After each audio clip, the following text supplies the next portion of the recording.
Okay, this video is about sum and product of the roots of a quadratic equation. What is the sum of the roots of a quadratic equation? The standard form of a quadratic equation is ax squared plus bx plus c equals 0. So in example number 1, x squared plus 3x equals 5. So, kay wala man ni siya sa standard form, ato ni siyang i-change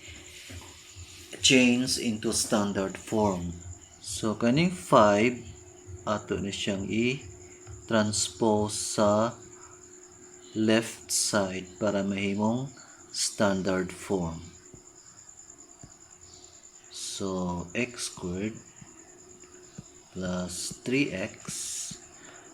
So, ang positive 5 mahimong negative 5 niya equals na to sa 0. And then we will identify the values for A, B, and C. So kanina diri understood na siya nga 1 diya. So the value for A is 1 and the value for B kanina siya is positive 3 and the value for C is kanina siya is negative 5. And then the sum of the two roots x sub 1 plus x sub 2, kung imo na siyang i-add, ang formula na gamiton is negative b over a. So mao na siya ang formula. Ya ato nang i-substitute. So we will copy negative. Then the value for b is 3. Over the value for a is 1. So negative times positive 3 is negative 3. So muna siya ang answer. Then let's go to the next example. What is the product of the roots of a quadratic equation? So again, ato na siyang i-transpose ang 5. Ato na siyang i-transpose sa left para mahimo siyang standard form. So x squared plus 3x. So ang positive 5 mahimong negative 5 nya equals to 0 na ni siya diri.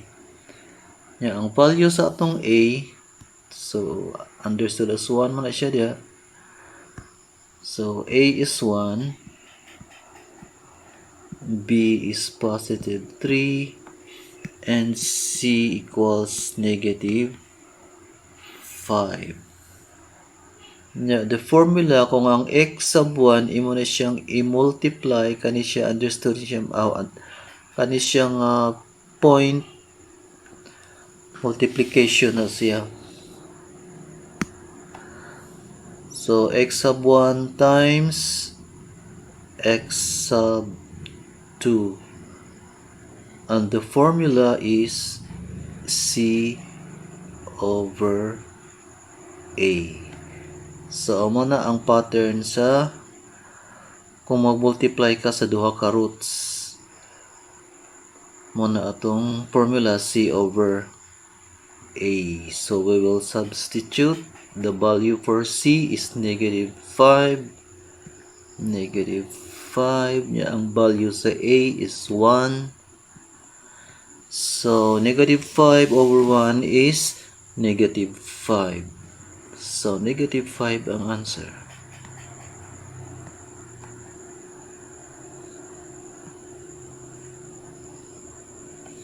So next example. What is the sum of the roots of a quadratic equation? 2x squared minus 5x minus 3 equals 0. So kana siya, dili na to i-transpose kay naa naman siya sa standard form. So as is na siya. So the value for A, so mo ni ang A, kani siya mo ni ang B, nya kani siya mo ni ang C. So the value for A is 2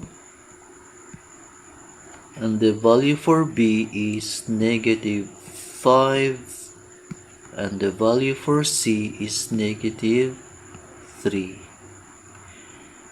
And then the formula, when you add x sub 1 plus x sub 2, so mauni ang nasa example number 1 nga ang formula is negative b over a mo na siya ang formula nga naa sa number 1.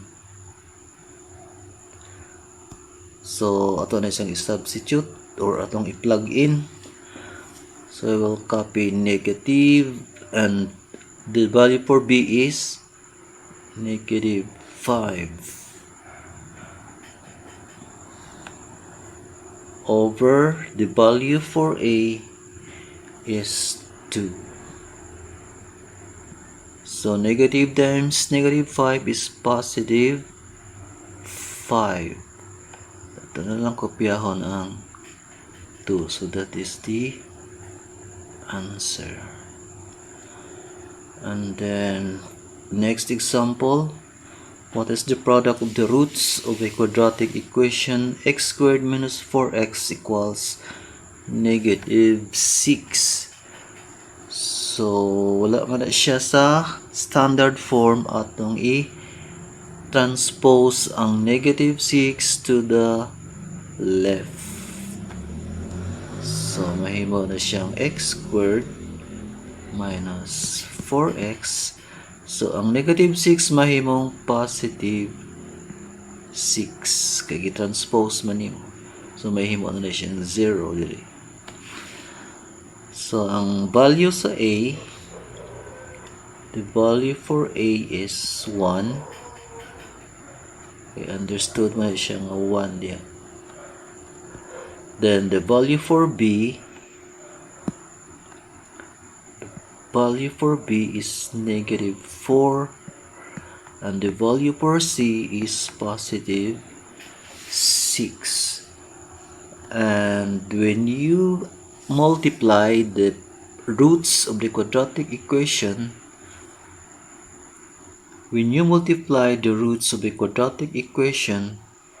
x sub 1 times x sub 2, the formula is c over a. So muna ang formula kung mag-multiply ka sa x sub 1 and x sub 2. So ato siyang i-plug in.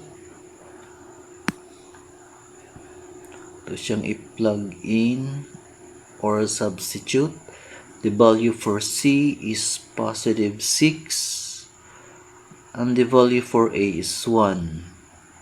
So 6 over 1 is 6. So muna siya ang answer. Okay, thank you very much and I'll see you in my next video.